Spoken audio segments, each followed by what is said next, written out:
નમસ્કાર મિત્રો, આજે સાળંગપુર બાજુ જવાનું થયું છે તો તમને વિડીયોના માધ્યમથી બતાવું કે ભાઈ સાળંગપુરે જાફરાબાદી નસલ અને ગીર ગાય ઉપર કઈ રીતે કામ કર્યું છે. ગીર ગાયની વાત આવે એટલે તો ભાઈ આપણી નજરમાં ઘણા બ્રીડરો છે, ઘણી ગૌશાળાઓ છે, ઘણા ટ્રસ્ટ એવા છે કે જેને સારી રીતે કામ કર્યું છે અને ઘણા એક ખેડૂતો પણ એવા છે કે જેને ગાય ઉપર બહુ સારી રીતે કામ કર્યું છે. પણ જ્યારે જાફરાબાદી નસલની વાત આવે ત્યારે પ્યોરિટી અને જે એના પોઈન્ટ હોય છે, જેની એની હાઇટ હોય છે, જે એનો ગ્રોથ, જે એની લંબાઈ, માથું જે જાફરાબાદીનું છે, સિંગની પેટર્ન છે, એ હાલમાં તો સાળંગપુર જેવું કોઈ નથી. અત્યારે એની ટક્કરમાં કોઈ છે જ નહીં. આજની ડેટમાં બાપુ હતા, પણ બાપુ જ્યારે આ દુનિયામાંથી વિદાય લીધી પછી હવે કોઈ એવું વ્યક્તિ રહ્યું નથી.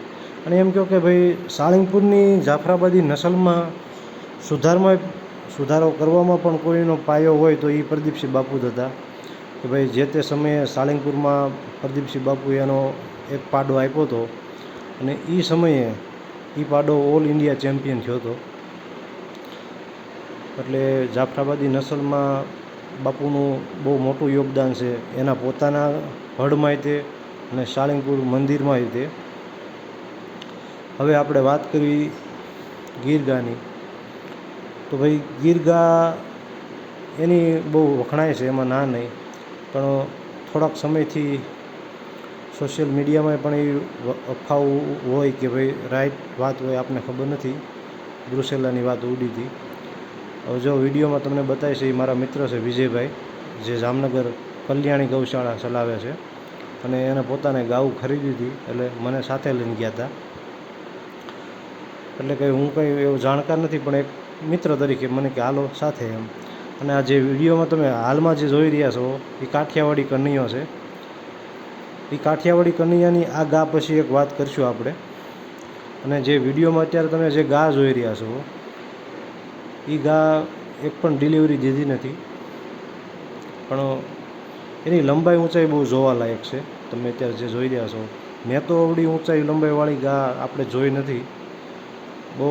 હવે કદાચ માપી હોત તો ખબર પડે કે ભાઈ આ 6 ફૂટ કરતાં વધારે છે કે અવળી જ છે એમ.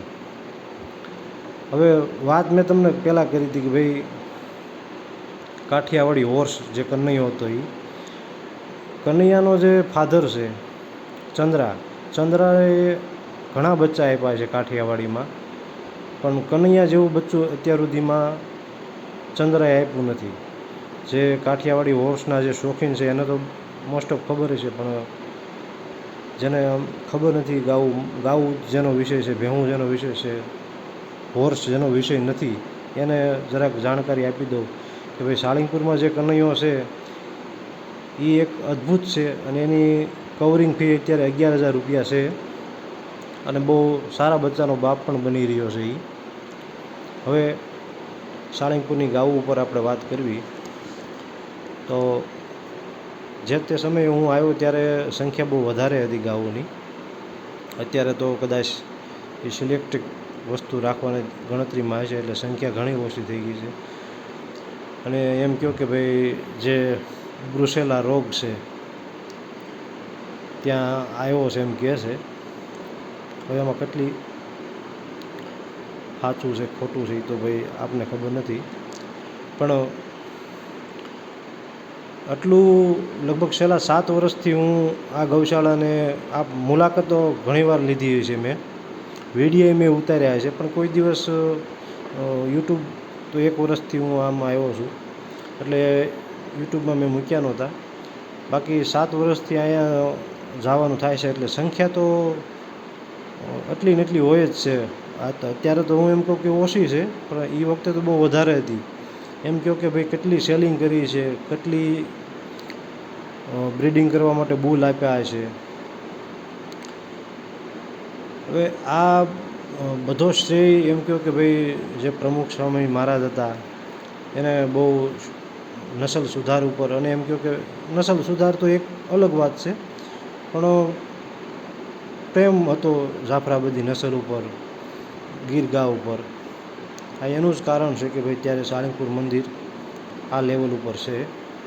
અને તપોવન ભગત જેનું ગીર ગાઉમાં બહુ જો બ્રિડિંગમાં સાળંગપુર ગીર ગાઉમાં આગળ હતું, એમાં પાયાનો કોઈ વ્યક્તિ હોય તો એ તપોવન ભગત હતા, જે એલિયે અર્જુન 7 જેના ડોઝ બ્રાઝિલે ખૂબ ઉપયોગ કર્યા અને બ્રાઝિલમાં એના ઘણા વંશજ જન્મ લીધો. એનું અર્જુન એનો જન્મ આ સાળંગપુર મંદિરમાં જ છે. હવે અમે જ્યારે આ વિઝિટ કરી એમાં અમે ઘણી બાબત નોટિસ કરી કે ભાઈ જે અત્યારે જે વિડીયો ચાલી રહ્યો છે એ બધી ગાઉની શિંગડાની અલગ પેટર્ન છે. કલર તો ઘણા ખરા કાબરા છે, પણ આ વાડાની અંદર શિંગડાની અલગ પેટર્ન છે. અને જે પહેલાં વિડીયોમાં આવી ગયા છે એમાં એક અલગ વસ્તુ હતી કે ભાઈ રેડ કલર તો એ બધા અલગ હતા. પછી વિડીયોમાં આવવાના છે લીલડા, એ એક અલગ વાળો છે. પણ મેં કીધું એમ છે કે ભાઈ અમને કોઈ એવો વ્યક્તિ ત્યાં હતો નહીં કે જેને આપણે પૂછી શકીએ કે ભાઈ આ બધાના વિભાગ પાડ્યા છે તો વિભાગ પાડવાનું કારણ શું એમ. વિભાગ તો હર કોઈ ગૌશાળામાં હોય છે, પણ આપણે આમ થોડુંક આઈડિયા આવી જાય કે ભાઈ આવડી આ ગાઉ છે જે મોટી છે, મિલ્કવાળી છે, આ ઓળકા છે. પણ અહીંયા કોઈ અપડેટ, હા એની પાસે તો નો ડાઉટ અપડેટ હશે કે ભાઈ લાઇન બ્રિડિંગ કરવા માગે છે કે ભાઈ ઇનબ્રિડિંગ ન થાય એ માટે આ બધું અલગ અલગ રાખેલું છે. પણ કોઈ એવો વ્યક્તિ નહોતો કે જેને આપણે પૂછી શકીએ કે ભાઈ આ બધા અહીંયા કેમ ને ઓલા બધા અહીંયા કેમ. આ જે બધા જોવો છો એ બુલ છે બધા. પણ મેં કીધું એમ કે 7 વર્ષ પહેલાં તો બહુ ઝાઝી સંખ્યામાં અહીંયા બુલ હતા. કંઈક સેલ આઉટ કર્યા હશે અને કંઈક બ્રિડિંગ કરવા માટે આપ્યા હશે.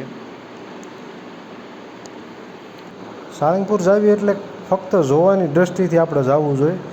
યુટ્યુબર તરીકે જો હું જાઉં ને તો, કારણ કે સંખ્યા એટલી બધી છે ને ત્યાં ગાઉની કે ભાઈ તમે એને જોવો કે એનો વિડીયો બનાવો એ અઘરું છે. કારણ કે પાછી જગ્યા આમે વધારે છે. એમ કહો કે ભાઈ માણાવદર ટાઈપ છે અનસોયા ગૌધામ. હું કોઈ દી મુલાકાત તો મેં નથી લીધી, પણ વિડીયોમાં હું જોતો રહેતો હોઉં છું. એ ટાઈપની જગ્યા છે, વિશાળકાય જગ્યા છે. એટલે તમે નક્કી ન કરી શકો કે ભાઈ આપણે ગાવું જોવી કે એનો વિડીયો ઉતારવો. જેમ હું તમને કહેતો હતો કે ભાઈ લીલડી ગાઉનો એક અલગ વાડો છે. આ 5-6 વર્ષ પહેલાં જ્યારે મેં કીધું કે આવ્યો ત્યારે આમાં શ્યામ કપિલાઓ ઘણી હતી, અત્યારે નથી. હવે આ બફેલોને કેમ અહીંયા રાખ્યો હશે, શું નામ છે કોઈ આઈડિયા છે નહીં, પણ બે શાનદાર નંદી છે. શ્યામ કપિલા બુલ છે, બહુ ડિમાન્ડ છે અત્યારે. આ બુલ નહીં પણ શ્યામ કપિલા કોઈ પણ બુલ હોય એની ડિમાન્ડ હોય જ છે.